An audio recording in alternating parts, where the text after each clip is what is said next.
প্রতিদিন বিকেল হলেই টেনশনে পড়ে যায় যে বাচ্চাদের জন্য কি বিকেলে টিফিন বানিয়ে দিই। তো আজকে বানিয়ে নিয়েছি একটা মজাদার একটা রেসিপি আর হেলদিও। বাচ্চারা খেয়ে কিন্তু খুব ভালো পায় এই রেসিপিটা খেতে, খুব ভালো লাগে। তো প্রথমে আমি দই দিয়ে সুজিটাকে ভিজিয়ে রেখেছিলাম আগের থেকে। এখানে কিছু সবজি কেটে নিয়েছি, আর দেখো আগের থেকে আলুটাকে আমি সিদ্ধ করে রেখেছি, মেশার দিয়ে ম্যাশ করে নিলাম।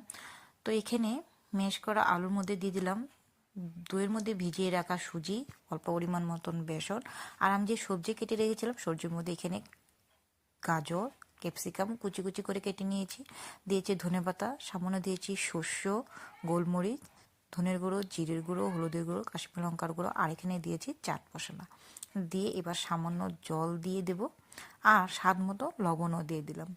এবার জল দিয়ে ভালো করে ফেটিয়ে নিয়ে একটা ব্যাটার তৈরি করে নিয়ে এলাম।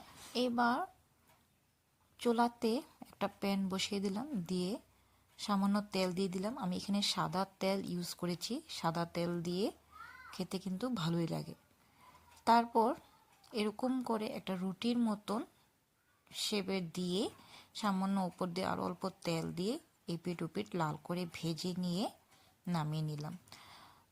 এই রেসিপিটা খেতে কিন্তু খুব দারুণ লাগে খেতে, আর বাচ্চারা খেয়ে কিন্তু খুব মজাও পায়।